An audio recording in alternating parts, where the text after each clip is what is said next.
এই স্লোগানকে বুকে লালন করে যদি আমরা আগাতে পারি, আমরা লোহার বুটের মতো শক্ত হয়ে যাব।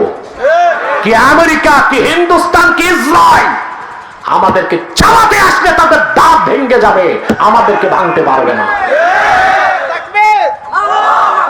মুসলিম জাতির জনক হযরত ইব্রাহিম আলাইহিস সালামের মাধ্যমে কিভাবে আল্লাহর কাছে আত্মসমর্পণ করে মুসলিম হতে হয়, সেই শিক্ষাটা আল্লাহ তাআলা দিয়েছেন কোরআন শরীফে। বলেন সুবহানাল্লাহ। ইব্রাহিম খলিলুল্লাহ, ওনার বাড়ি ছিল বর্তমান ইরাকের বাবেলে। কোথায়? বাবেল, ইরাকের বাবেল। বাবেল মানচিত্রে এখন বাবেল নামে কোনো শহর পাবেন না, এটার বর্তমান নাম হচ্ছে ব্যাবিলন। এবং আপনারা শুনেছেন প্রাচীন সপ্তাশ্চর্যের একটি হচ্ছে ব্যাবিলনের ঝুলন্ত উদ্যান, কিন্তু আসলে ওখানে কোনো উদ্যান ঝুলতেছে এরকম কিছু নাই। একটা প্রাচীন উদ্যান ছিল, ওইটারই নাম দিয়েছে ঝুলন্ত উদ্যান। বুঝলেন না? আমি আগে ভাবতাম এটা মনে হয় একটা বাগান ঝুলতেছে, আপনারাও তাই ভাবছেন? না, এইরকম কিছু না। তো সেটা ওখানে ছিল ওনার বাড়ি। আর যত মানুষ ছিল ওনার এলাকায়, উনি যারে বাপ বলতেন আজার সহ সব ছিল মূর্তি পূজারী, নক্ষত্র পূজারী, চন্দ্র পূজারী, সূর্য পূজারী, অগ্নি পূজারী, এক কথায় প্রকৃতি পূজারী। কি? তারা কেউ চাঁদের পূজা করত, কেউ নক্ষত্রের, কেউ সূর্যের। ইব্রাহিম আলাইহিস সালামের সময় পার হয়েছে ৭,০০০ বছর হয়েছে। আজকে পৃথিবীতে আমরা মূর্তি পূজারী পাই, কিন্তু প্রকৃতি পূজারী কি আছে? জি আছে, নামটা বদলাইছে। বর্তমানে যারা পরকালে অবিশ্বাসী নাস্তিক কাফের, তারাই তো প্রকৃতি পূজারী। নাম পরিবর্তন হয়ে এখন তাদের নাম প্রকৃতিবাদী, ন্যাচারালিস্ট, ম্যাটারালিস্ট, বস্তুবাদী। ওরা বলে যে আল্লাহ মানুষকে বানাবেন কেন? তো মানুষ কেমন হয়েছে? কই ম্যান ইজ ন্যাচারাল সিলেকশন। এই প্রকৃতির খেয়াল খুশিতে এমনি মানুষ হয়ে গেছে। নজবিল্লাহ বলবেন। তো এরাও কি প্রকৃতিবাদী, মানে প্রকৃতি পূজারী? তো ৭,০০০ বছর আগে প্রকৃতি পূজারী ছিল, আজও প্রকৃতি পূজারী।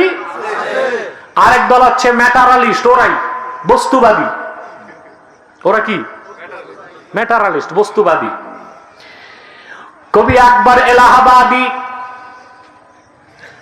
ইউরোপ আমেরিকার কাফের মুশরিকদেরকে তিরস্কার করে বলেন কাব্যের ভাষায়, छोड़ कर बैठा है यूरोप आसमानी बाप को बस खुदा समझा है बर्क और भाव को। यूरोप अमेरिका মহান যিনি স্রষ্টা, প্রকৃতির যিনি স্রষ্টা, আল্লাহকে বাদ দিয়া বাষ্প আর বিদ্যুৎকে তাদের খোদা বানাইছে। কারণ বস্তুবাদী। কি তারা? ইমান আনছে বস্তুর উপর, স্রষ্টার উপর ইমান। নাস্তিকরা প্রগতিশীলতার দাবি করে, ইমান আনছে প্রকৃতির উপর, কিন্তু প্রকৃতির যিনি স্রষ্টা এবং নিয়ন্ত্রণকারী সে আল্লাহর উপর ইমান আনে নাই। এরাও এক অর্থে প্রকৃতি পূজারী, বস্তুর পূজারী। ঠিক কিনা বলেন? আল্লাহ রাব্বুল আলামিন বলেন হযরত ইব্রাহিম যখন তার আকল চলে আসলো, তিনি একদিন এসে দেখেন চারপাশে সব মূর্তির পূজারী, চন্দ্র পূজারী, নক্ষত্র পূজারী, সূর্য পূজারীরা দাঁড়ায় আছে। আল্লাহ পাক বলেন ফালাম্মা জান্না আলাইহিল লাইলু রাআ কাওকাবা ক্বালা হাযা রাব্বি ফালাম্মা আফালা ক্বালা লা উহিব্বুল আফিলিন। আল্লাহ পাক বলেন ইব্রাহিমকে যখন সন্ধ্যা রাত আচ্ছন্ন করে ফেলল, সে নক্ষত্রের দিকে তাকালো এবং বলল হাযা রাব্বি, এটা আমার রব।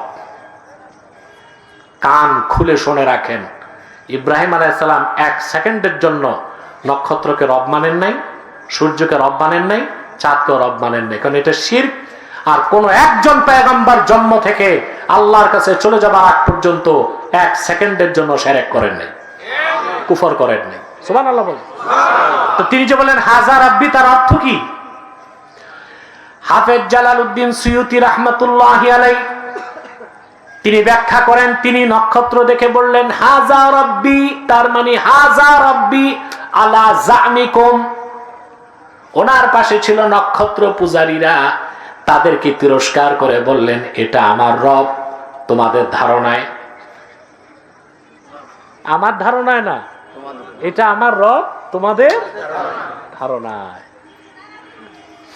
ফালাম্মা আফালা ক্বালা লা উহিব্বুল আফিলিন।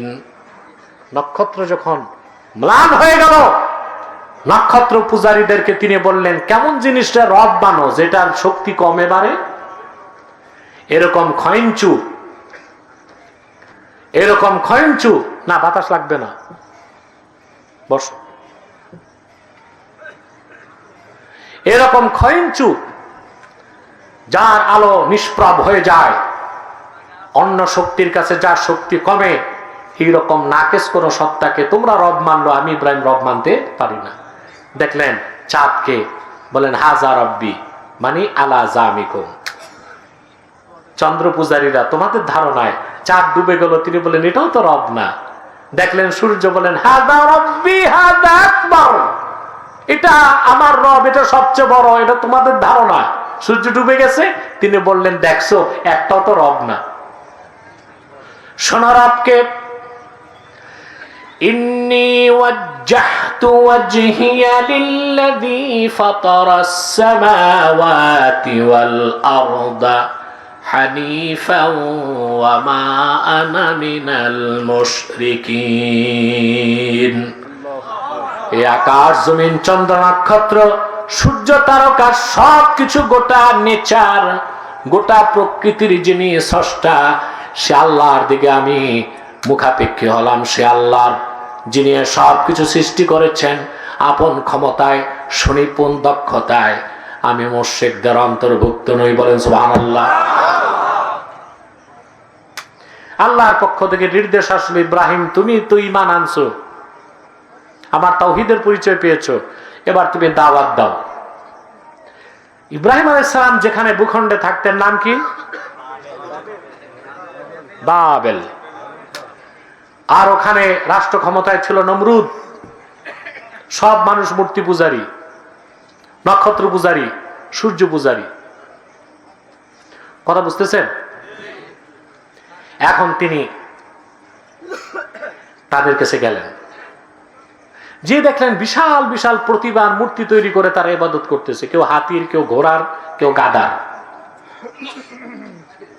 এক এক মূর্তি বানায়া এক এক দেবতা মেনে পূজা অর্চনা করতেছে। আরে ভাই বসেন না, এত নড়াচড়া করেন কেন? আমি বুঝতেছি গরম অনেক বেশি, আপনার তো বৃষ্টি দিলে আরো বেজার হইতেন। তো একদিকে সুবিধা নিয়ে আরেক দিকে কিছু অসুবিধা তো মানতেই হবে, ঠিক না? তারপর আমি দ্রুত একটা পর্যায়ে যে আপনাদের ছেড়ে দিচ্ছি, ইনশাআল্লাহ কষ্ট হবে না তো? হযরত ইব্রাহিম আলাইহিস সালাম তাদেরকে ডেকে বললেন, এগুলো তোমরা কি করো? এগুলো কি? বলে এগুলো আমাদের ইলাহ, খোদা। নাউজুবিল্লাহ বলেন। তিনি এইভাবেই প্রশ্ন করলেন। আল্লাহ পাক বলেন, إذ قال لأبيه وقومه ما هذه التماثيل التي أنتم لها عاكفون। এগুলো তো তোমাদের হাতে বানানো দেব দেবী, মূর্তি, প্রতিমা, এগুলোকে তোমরা ইবাদত করো কেন? এটা একটা যৌক্তিক কাজ, বিবেকবান মানুষের কাজ। তো ওরা জবাব দিয়ে দিল, আমাদের কোনো দলিল টলিল নেই, বাপ দাদা করতো, আমরাও করি। ইব্রাহিম আলাইহিস সালাম তাদেরকে বহুত বুঝালেন, দেখলেন যে তারা মূর্তি পূজা ছাড়বেন না। এবার হযরত ইব্রাহিম বিপ্লবের পথ বেছে নিলেন। বিপ্লব শুনেন, বিপ্লব তো শিখায় গেছে হযরত ইব্রাহিম আলাইহিস সালাম। বিপ্লব মানে প্রতিকূল পরিবেশে অন্যায়, অত্যাচার, মিথ্যার বিরুদ্ধে সত্যের কুঠারকে হাতে তুলে নেওয়া, এর নাম বিপ্লব। এটা শিখাইছেন কে? ইব্রাহিম খলিলুল্লাহ। তিনি বললেন, তাহলে মূর্তি পূজা ছাড়বা না? কয় না, এটা ছাড়া সম্ভব না আমাদের। তখন তিনি বিপ্লবের পথ বেছে নিলেন। কিভাবে? আল্লাহ পাক কোরআন শরীফে বলেন, তিনি বললেন, ওয়াতাল্লাহি লাআকিদান্না আসনামাকুম বা'দা আন তুওয়াল্লু মুদবিরিন। আল্লাহর কসম,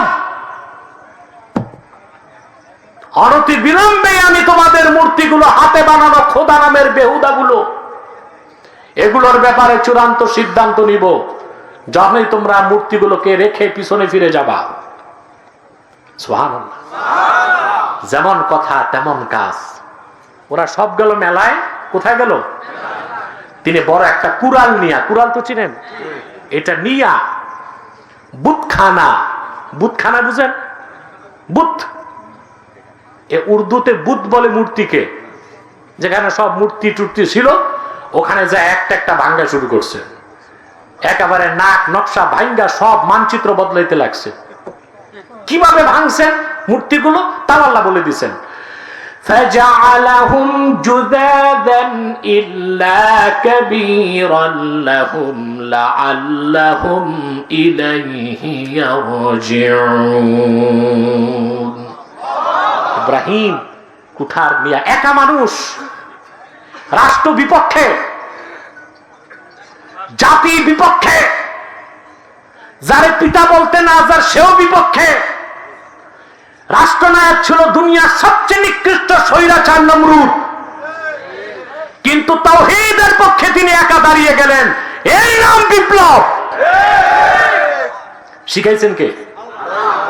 ইব্রাহিম খলিল, যিনি মুসলিম জাতির জনক। বলেন সুবহানাল্লাহ। হাতুরা নিয়া ভাইঙ্গা আল্লাহ বলেন, ফাজালাহুম জুযাদা আই যাররাতান, টুকরা টুকরা করে দিলেন মূর্তিগুলোকে, আর একটা বড় মূর্তি রেখে দিলেন যেন ওরা ওইটার কাছে ফিরে যায়। কেন ফিরে যাবে? তা হযরত ইব্রাহিমের হিকমত ছিল। ওইটা তাফসীরের কিতাবে এসেছে, ওইটার মাথায় কুড়ালটা বেঁধে দিয়েছেন। ওরা মেলা থেকে এসে দেখে হইছে সব সাঙ্গে সার, একটা আছে শুধু। বুঝলেন নাই? ওরা হইচই শুরু করে দিল। বিপ্লব তো শুরু হয়ে গেছে, কথা বলে না। বিপ্লব হইচই শুরু হয়ে গেছে। এখন ক্বালু মান ফাআলা হাযা বিআলিহাতিনা ইন্নাহু লামিনাজ জালিমিন। আমাদের এই চরম আরাধ্য মূর্তিগুলোর এইরকম ভাঙ্গা নাক কান ছুটায়া এই দশা করছে কে? যে করছে নিশ্চয় সে জালেম। এবার আসুন, যে বিপ্লব করে, বিপ্লবের ডাক যে দেয়, পোস্টারিং লাগে না, মাইকিং লাগে না, মানুষ তারে চিনে নেয়। তারা বলতে লাগলো, শোনো কে করছে। ক্বালু সামি'না ফাতান ইয়াযকুরুহুম ইউকালু লাহু ইব্রাহিম। তারা বলল, আমরা এক যুবকের নাম শুনেছি, তারে ইব্রাহিম বলে ডাকা হয়। সুবহানাল্লাহ। তাহলে বোঝা যায় হযরত ইব্রাহিম বিপ্লব ঘটাইছেন যুবক কালে। বিপ্লব সংগ্রাম জিহাদ তো হয় যুবকদের দিয়ে, বৃদ্ধদের দ্বারা, যাদের ডেট এক্সপায়ার, এদের দ্বারা এই কাজগুলো সম্ভব না। তবে মুরব্বী বা বৃদ্ধদের বাধা দেওয়া যাবে না, তাদের দোয়াটা লাগবে। কারণ মুমিন বয়স যত বাড়ে আল্লাহর কাছে তার দাম তত বাড়ে। যুবকরা দিন কায়েমের জন্য রক্ত ঢেলে দিবে, আর বৃদ্ধরা তাদের চোখের পানি দিয়া জিহাদকে কবুল করায় নিবে। ঠিক কিনা? কোন পক্ষকে বাদ দেবার সুযোগ নাই, কিন্তু নেতৃত্ব দিবে যুবক। সুবহানাল্লাহ বলে। আল্লাহ কবুল করুক, মঞ্জুর করুক। আমি আপনাদের শোনাচ্ছি বিপ্লবের কথা। কার বিপ্লব? সুবহানাল্লাহ বলে। শুধু জীবনভর শুনছেন তিনি মুসলিম জাতির জনক, কেন তা তো খুঁজে দেখেন নাই। এখন তো বুঝতেছেন কিছু। চতুর্দিকে সংবাদ ছড়িয়ে গেল, কাজটা ইব্রাহিম ছাড়া কেউ করে নাই। আমরা এক যুবকের নাম শুনেছি, মূর্তিগুলো সমালোচনা করে ইব্রাহিম বলে তারা ডাকা হয়। খবর চলে গেল নমরুদের কাছে। এবার নমরুদ তার ক্যাবিনেট নিয়ে বসছে, কি শাস্তি দেওয়া যায়।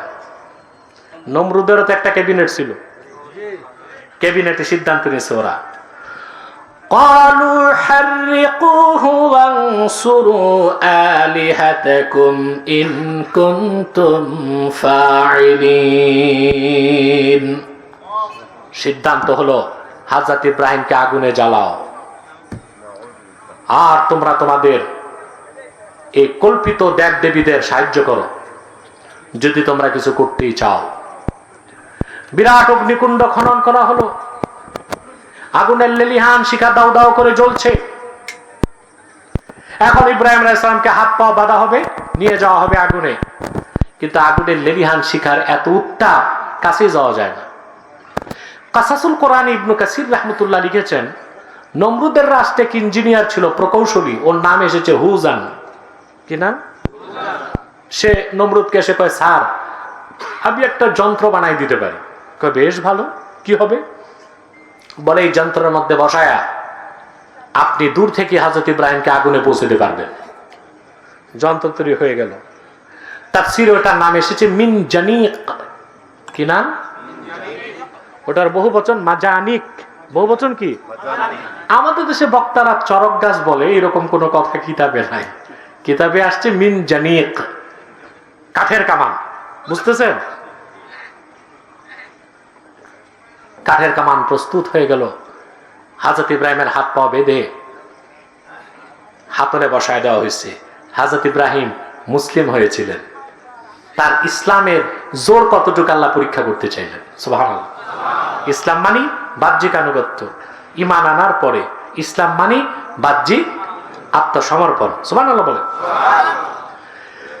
আগুনের কন্ডিতে দাউ দাউ করে আগুন জ্বলছে, হাজারো মানুষ হযরত ইব্রাহিমের করুণ মৃত্যু দেখার অপেক্ষায় দাঁড়িয়ে আছে। নমরুদও দাঁড়িয়ে আছে।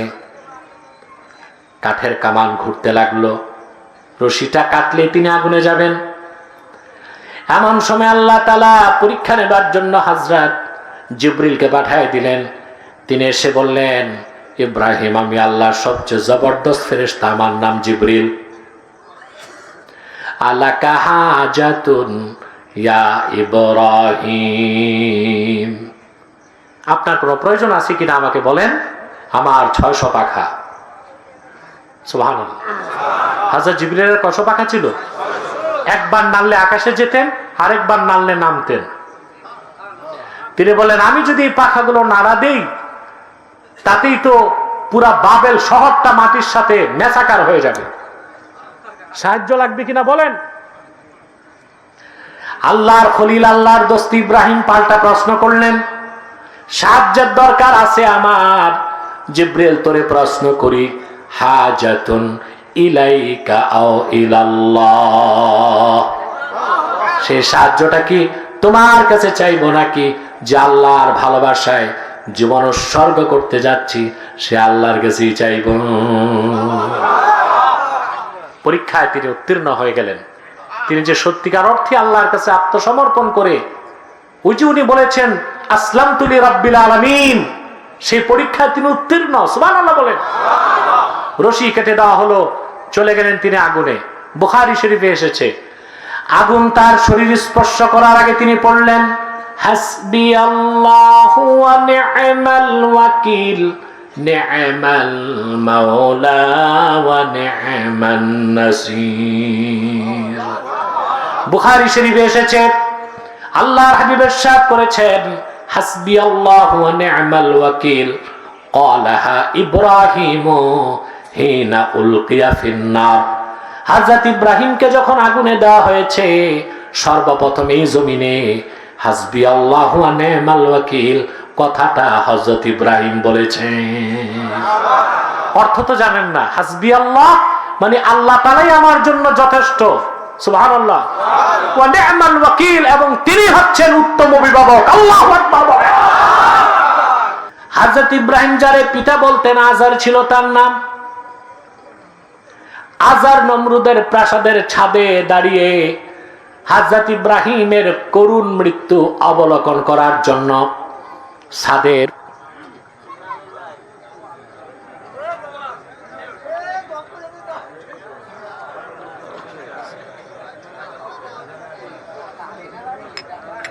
জেনারেটর আছে নাকি? বসেন, কোন নড়াচড়া করবেন না, মুনাজাত করে যাবেন ইনশাআল্লাহ।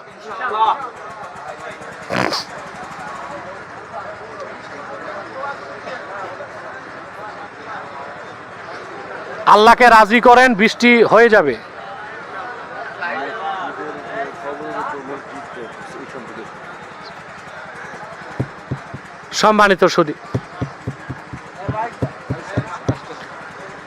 সম্মানিত সুধী, কথা শুনতেছেন? আজর দাঁড়াইছে প্রাসাদের ছাদে। প্রাসাদে কেন দাঁড়াইছে? তামাশা দেখবে। কাসাসুল কোরআন ইবনু কাসির লেখেন, নমরুদ তাকায়, আজর তাকায়, দেখলো আগুনের লেলিহান শিখার ভিতরে আল্লাহ তাআলা ইব্রাহিম আলাইহিস সালামের জন্য সবুজ বাগান বানিয়ে দিয়েছেন। সেখানে তিনি বিচরণ করছেন। তখন মুখ ফসকে বলে ফেললো আজর, নি'মার রাব্বু রাব্বুকা ইয়া ইব্রাহিম। আসলেই ইব্রাহিম, আমরাই মিথ্যার উপর আছি, তোমার রব যিনি আল্লাহ তিনি উত্তম প্রতিপালক। বলেন সুবহানাল্লাহ। উত্তম সাহায্যকারী। বলেন সুবহানাল্লাহি বিহামদি। কথা শুনতেছেন? বেরিয়ে আসলেন ইব্রাহিম আলাইহিস সালাম। এই ঘটনা দেখেই ওনার ভাতিজা লূত আলাইহিস সালাম সহ কওমের বিরাট এক অংশ মুসলমান হয়ে গেছে। হযরত ইব্রাহিম বিপ্লবে সফল হয়েছেন কিনা? বিপ্লব সশস্ত্র ছিল না নিরস্ত্র? সুবহানাল্লাহ বলবেন না? ইব্রাহিম আলাইহিস সালাম সশস্ত্র বিপ্লব করবেন কেমনে? ছিলেন তো একাই বিপ্লব করছেন, আর সেই বিপ্লবে তার ভাতিজা লূত সহ বিরাট সংখ্যক লোক মুসলমান হয়ে গেল।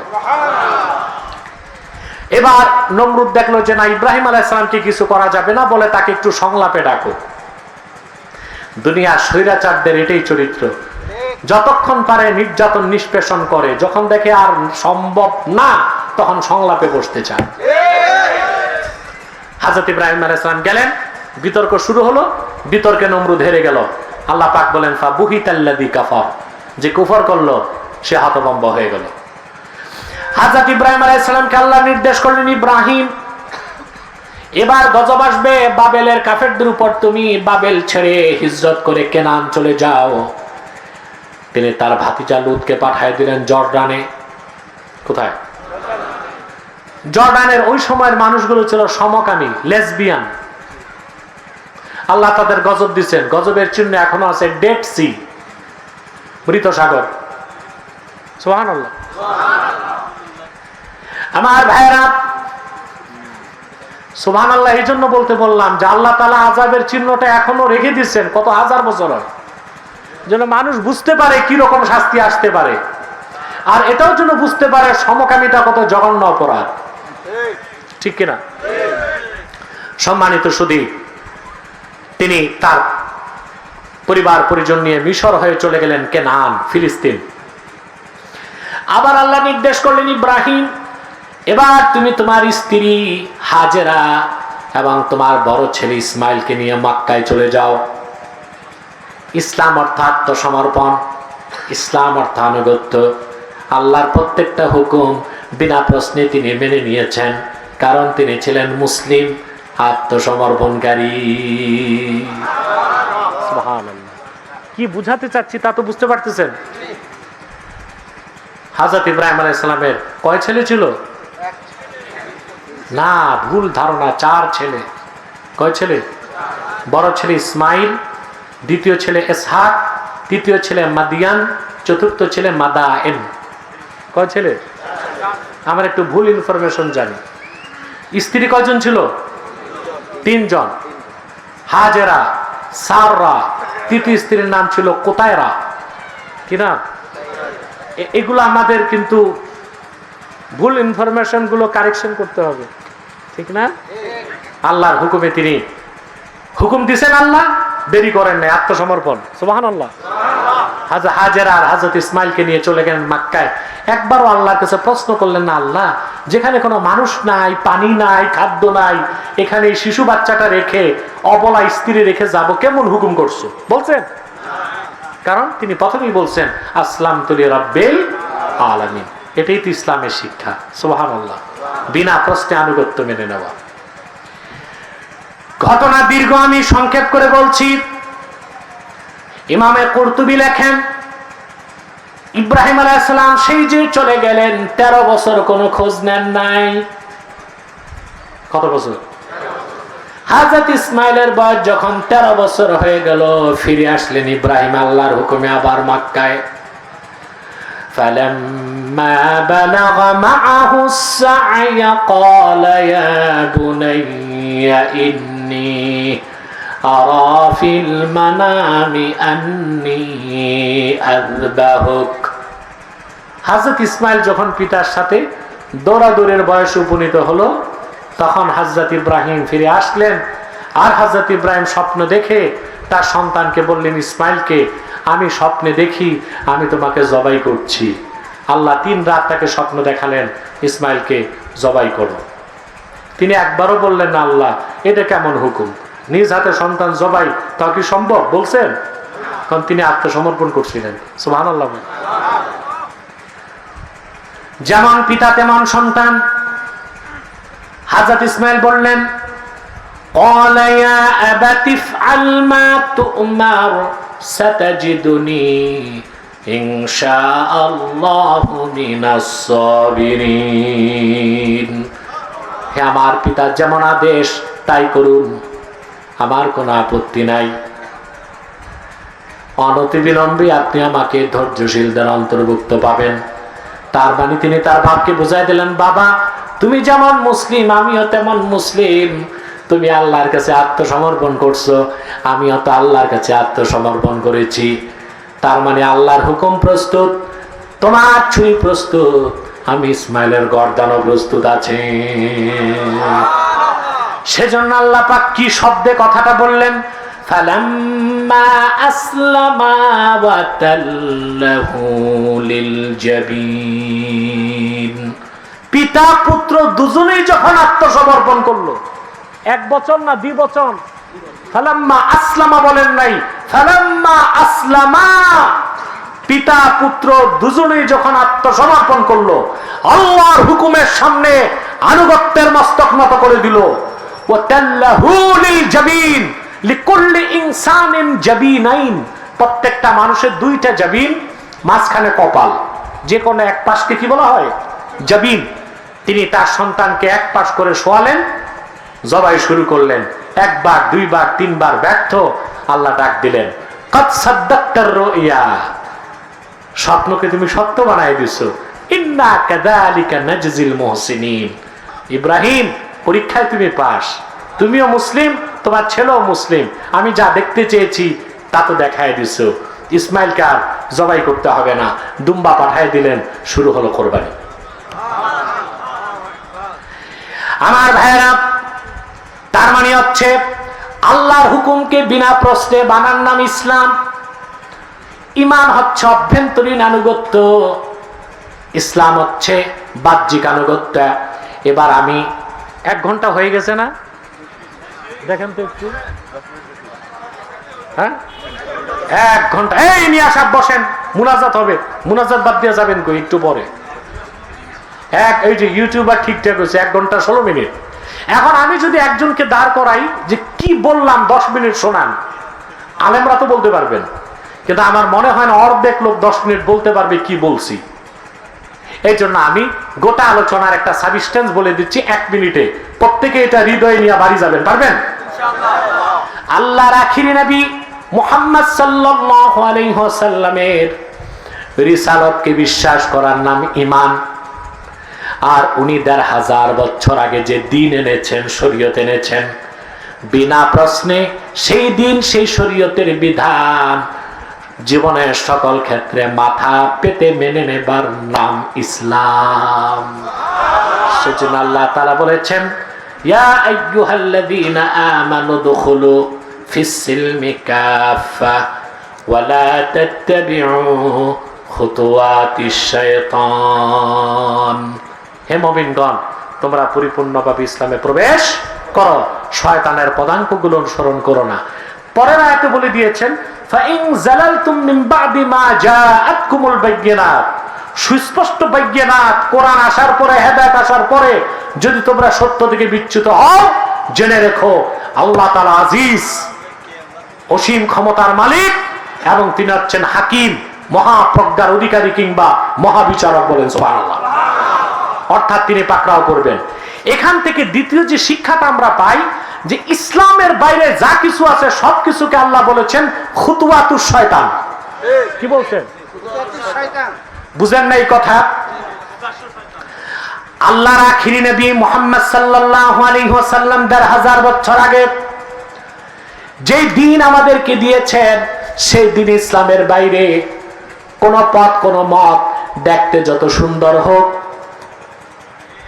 যত ডেকোরেটেড হোক, যত বিউটিফিকেটেড হোক, কথা যত শ্রুতি মধুর হোক, মত যত সুন্দর লাগুক, আল্লাহ বলে দিয়েছেন ওই সব ইসলাম ছাড়া ওই সব আর সব মত হচ্ছে শয়তানের পথ, শয়তানের শয়তান, শয়তানের পদাঙ্কগুলো অনুসরণ করো না। আমরা যদি শিক্ষাটা গ্রহণ করতে পারি, ব্যক্তি জীবন, সমাজ জীবন, রাষ্ট্র জীবনে আমরা সফল হয়ে যাব। আখেরাতে নাজাত পেয়ে জান্নাত পাবো, তাতে কোনো সন্দেহ নাই। আর তখনই এই ধরনের মাহফিল সার্থক হবে। নতুবা শুধু সোয়াব পাবেন, মিশন বাস্তবায়ন সোয়াব যে পাবেন না তা না, শুনলেই সোয়াব, সুবহানাল্লাহ। কিন্তু যদি বাস্তবায়ন করতে চান মিশন, কথাগুলোকে আমলে আনতে হবে এবং আপনাদের জীবনে তা বাস্তবায়ন করতে হবে। সাদাকাল্লাহুল আযীম ওয়া সাদাকা রাসূলুহুন নবিয়ুল কারীম ওয়া নাহনু আলা যালিকা মিনাশ শাহিদিন ওয়াশ শাকিরিন ওয়ালহামদুলিল্লাহি রাব্বিল আলামিন।